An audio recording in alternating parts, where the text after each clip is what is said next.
Well, 4 more villagers have shocked rescuers in Laos when they miraculously clawed their way to freedom after more than a week trapped in a cave. Now, Aussie diver Josh Richards was on Weekend Sunrise. Just how healthy they are, but they're very, very strong. Some of the footage you would have seen just would show you how strong these folks are to have survived as long as they did and then crawled out on their own.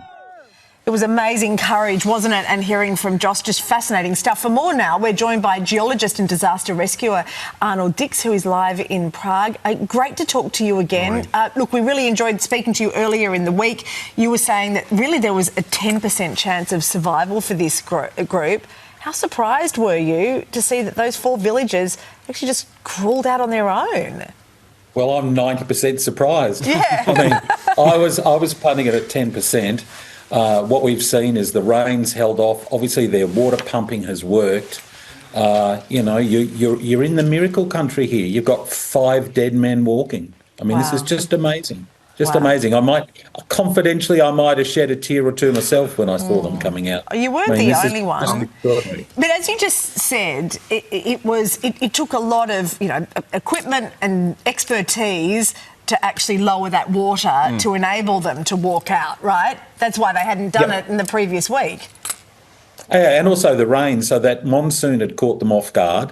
There'd been other storms as well. For whatever reason, the water's held off. We haven't had the monsoon come back in hard again. You've got the pumps there. I think it just shows again what human beings can do when they want to do something decent. And I heard one of the rescuers talking about it. You've got people there from Laos, you've got people from Finland, from Australia, you've got everyone together, and we find solutions. I mean, we're terrific things, us humans, if we want to really get something done. And what a wonderful thing is this? Yeah. 5 people alive who otherwise would be dead. Yeah. Well, that's amazing. That's right, Arnold. And there's still a little bit of confusion, though, around those 2 remaining men as well. So we know that international search effort, they're going to stay on the ground for a little while longer. To try and work out what's actually happened there. Do you have any more idea of what the go is?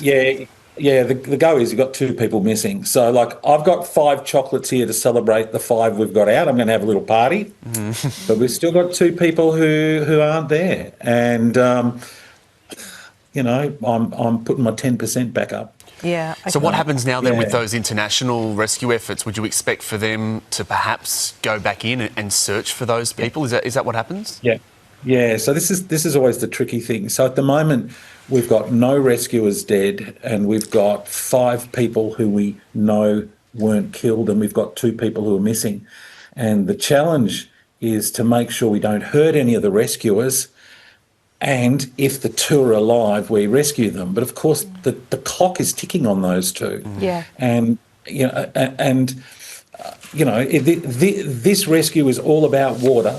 They've been able to get the water levels down in the section between, where these men were found and where they've rescued them. But obviously there's another place in there somewhere. And the question is there air or isn't there? And where is this other place? And you can't see in that water. It's like coffee. So much confusion there. Just before we let you go, Arnold, we were speaking to Josh Richards, who is there on the ground a little earlier, and he was saying that all of the rescuers were taken out of the caves while they were using this pumping equipment.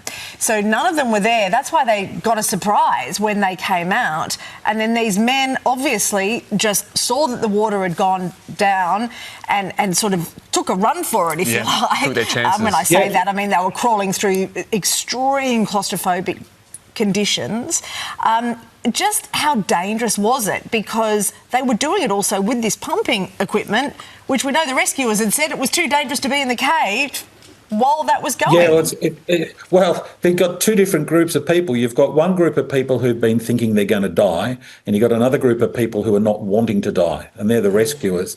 If you've been sitting for a week thinking this is your last breath and the water level drops so you can see an airspace through to crawl out, you crawl out. Yeah. Human survival instinct is extraordinarily strong.